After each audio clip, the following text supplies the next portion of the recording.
comme une lumière divine en pleine campagne andalouse entre Séville et Cordoue.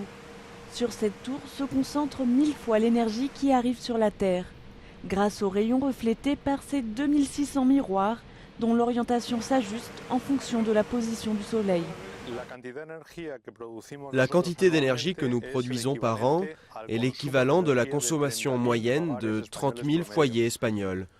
Donc, s'il s'agissait d'une zone d'habitation d'environ 90 000 personnes.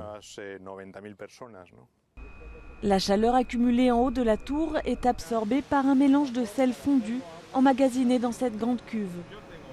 Ce sel chauffé à plus de 500 degrés conserve l'énergie pendant plusieurs heures. C'est là la grande innovation de cette centrale solaire. Elle peut produire de l'électricité même la nuit tombée. 15 heures au total en hiver et jusqu'à 24 heures certains jours d'été.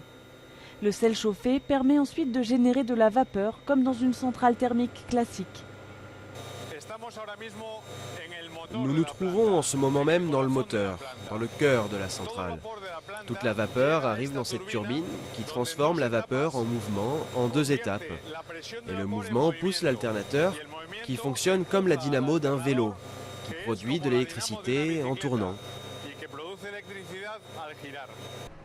Cette centrale, la première de ce type au monde, permet de réduire les émissions de CO2 de 30 000 tonnes par an. Un projet monté en partenariat par un groupe espagnol et une société d'Abu Dhabi qui a coûté plus de 200 millions d'euros. Il est encore loin d'être amorti, mais ses promoteurs espèrent bientôt pouvoir l'exporter dans d'autres plaines désertiques.